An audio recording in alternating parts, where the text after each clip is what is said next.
1. Should children learn from an early age or a later age?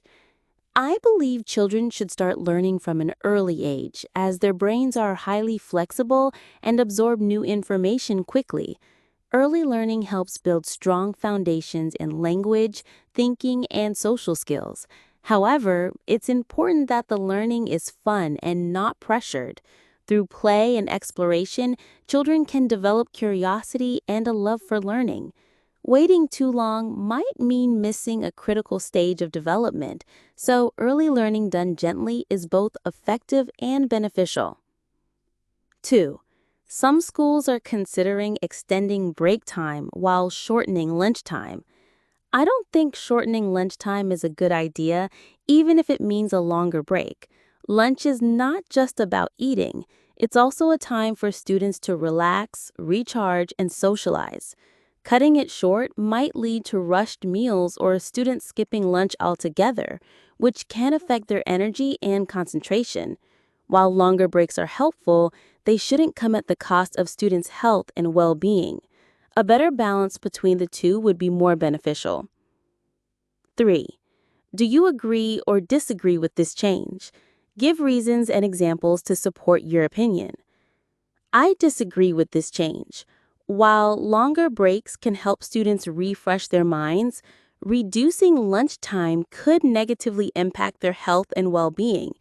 Students need enough time to eat properly, relax, and socialize. If lunch is rushed, some may skip meals or feel stressed, which can lower their focus in afternoon classes.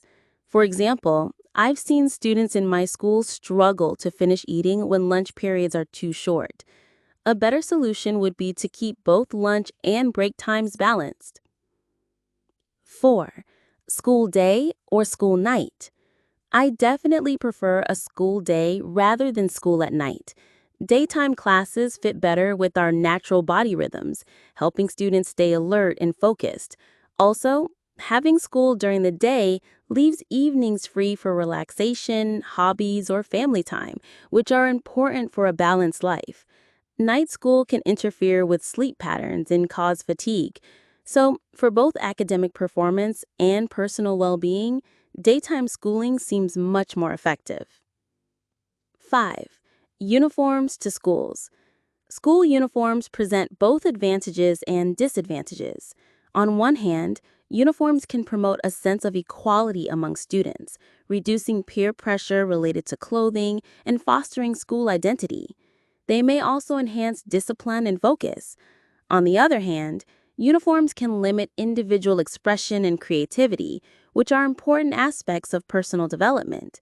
Additionally, some argue that enforcing uniforms may not address deeper issues such as bullying or academic performance. 6. Do you think parents should decide where their children go to school, or should children have the freedom to choose? Why? I believe children should have the freedom to choose their school to some extent, as this encourages independence and responsibility. When students are involved in the decision, they tend to be more motivated and engaged. However, parents' guidance is crucial since they understand the family's circumstances and long-term goals better. Ideally, a balanced approach where parents provide advice but respect their children's preferences fosters both support and autonomy, ultimately leading to better educational outcomes and personal development. 7. Should schools spend more money on sports programs or arts programs? Use specific reasons and examples to support your answer. I believe schools should invest more in arts programs because they foster creativity, emotional expression, and critical thinking. While sports promote physical health, arts help students explore identity and culture. For example, music and drama classes encourage confidence and communication skills, which are valuable in many careers. Additionally, not all students are athletic. Arts provide an alternative outlet for talent. A well-rounded education should support both, but increasing funding for the arts ensures that creative learners are not overlooked. 8. Some people think students should attend school in the morning, while others believe starting later in the day is better. Which option do you prefer, and why? Use specific reasons and examples to support your response. I prefer starting school later in the day because it aligns better with adolescents' natural sleep patterns. Many students struggle to concentrate during early morning classes due to insufficient rest, which can affect academic performance.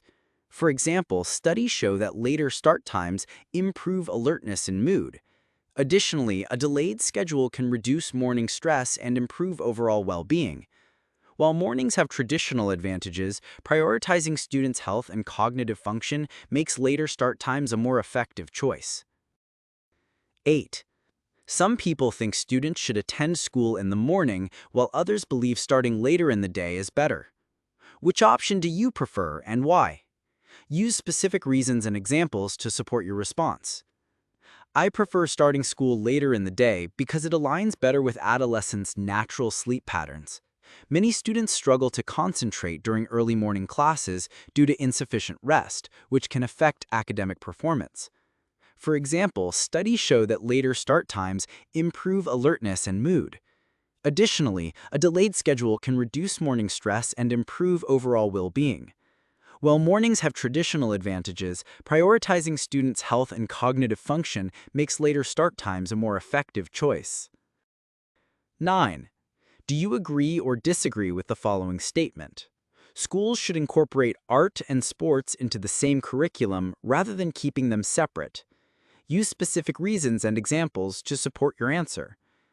I agree that schools should integrate art and sports within the same curriculum because both contribute to holistic development. Combining them encourages students to balance physical health and creativity, fostering well-rounded skills.